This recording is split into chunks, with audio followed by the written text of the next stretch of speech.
My dear student, I am Madhu. I am going to explain the 13th chapter, that is the sound.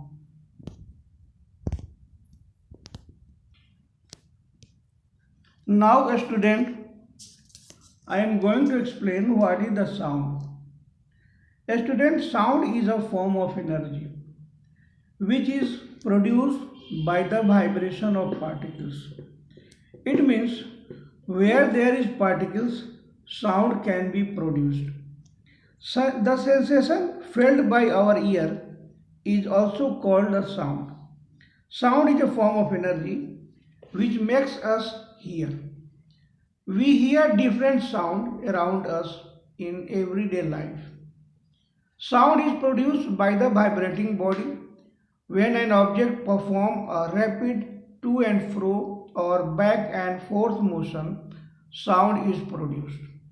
We listen the different type of sound, flute, that here the sound is produced by the air, bells, ring of bells, that is produced by the metals, and tabla, dholak, that is produced by the stretched rubber band, stretched, that is the membrane. When we beat them, they start to vibrate and sound is produced. Now, student, I am going to explain how we can produce the sound. Student, we have a sound box that is called voice box, which is known as larynx. Voice box is situated in our throat at the top of the windpipe. The human voice box contains two ligaments known as vocal cords. The vocal cords are a kind of strings. The sound is produced by the vibration of the vocal cords. The vocal cords are attached to muscles which change the tension in the cords and the distance between the cords. The muscles of the vocal cord are completely relaxed, due to which the vocal cords are separated and loose so that air from the lungs passes through them without producing sound. Thus, when we are not talking, the two vocal cords are far apart with a lot of gaps between them. When we want to speak, the muscles of vocal cords contract, due to which the two vocal cords become stretched and close together only, leaving a narrow slit between them. The lungs passes a current of air between the vocal cords. This air makes the vocal cords vibrate. Thus, the vibrating vocal cords produce the sound. And with the help of our lip, tongue, teeth, throat, we give the different sound of the human sound. A student, you know that the sound requires a medium to propagate.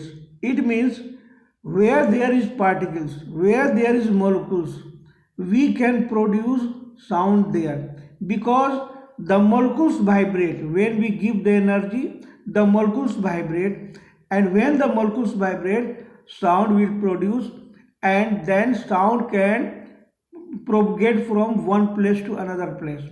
A student, where there is no particles, means where there is no any molecules, sound cannot produce.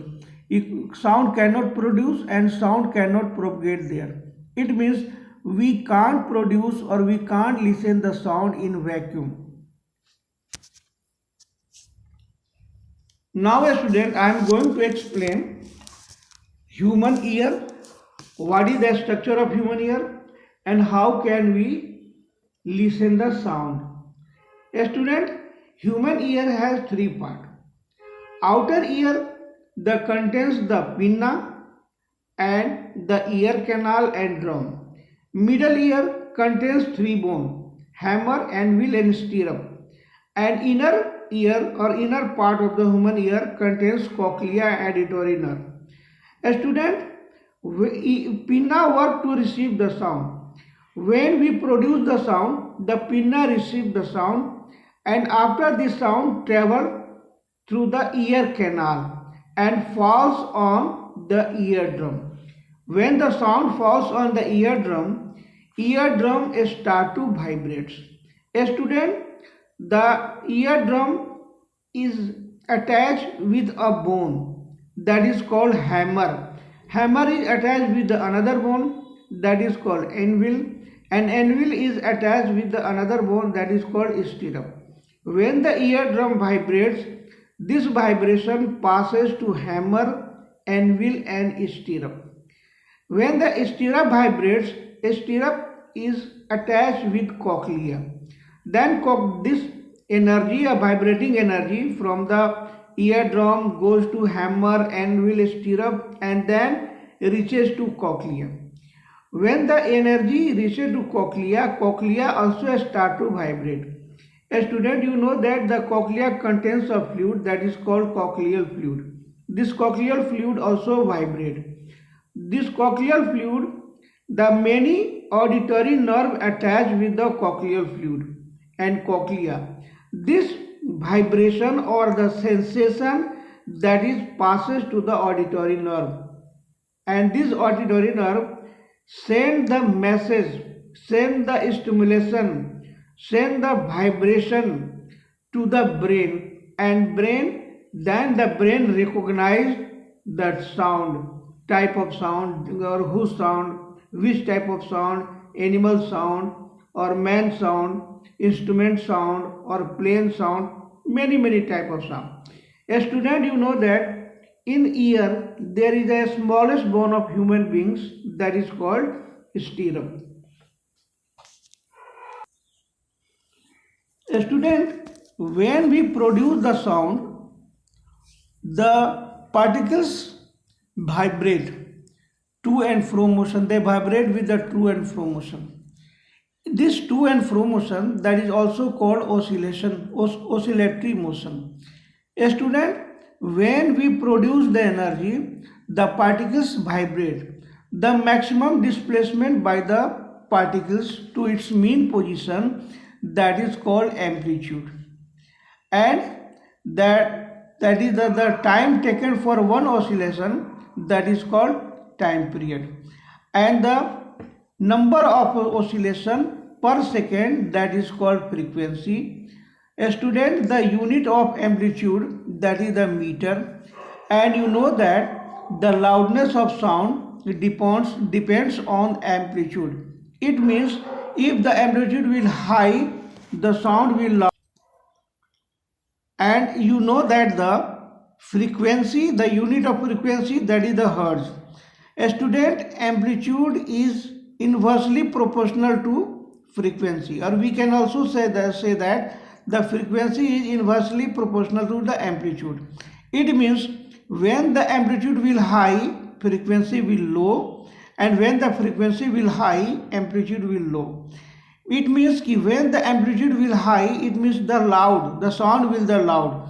It means we can say that the loud sound has the less frequency. And you know that when we compare the man, woman and child, you know that the man's voice or sound has the highest amplitude. It means the frequency of man's sound or male sound is the least.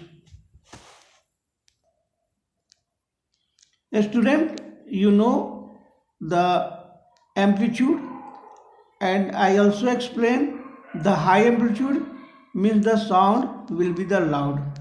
The loudness is measured by a unit that is called decibel. A student, here that is the quality of sound, the character of sound, that is the pitch.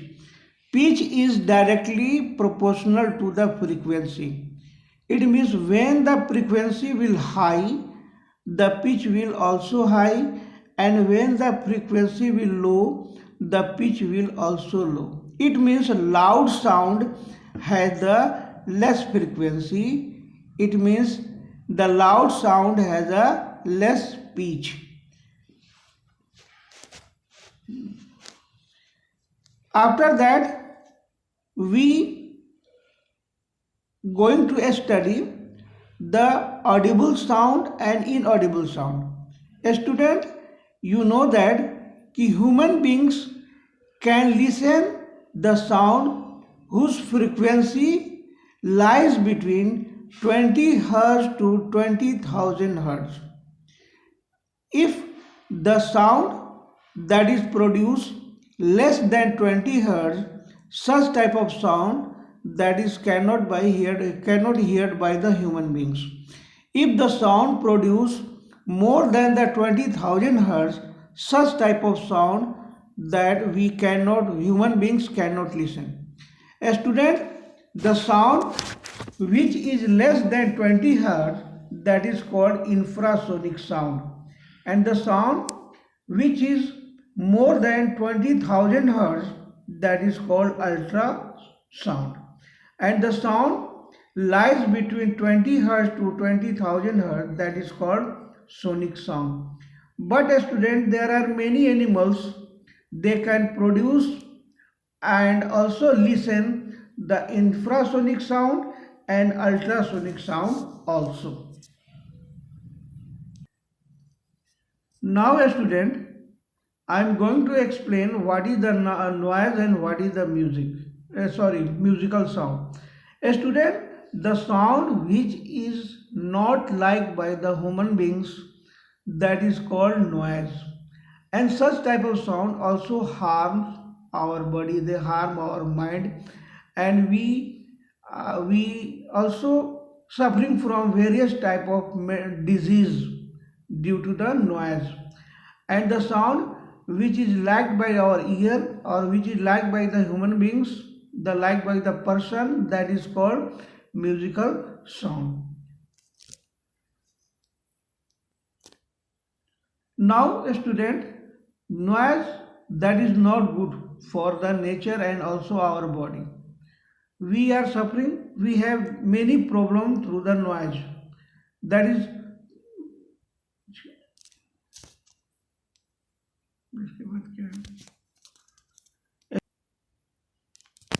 a student, noise, you know that the sound which is not liked by us, that is called noise.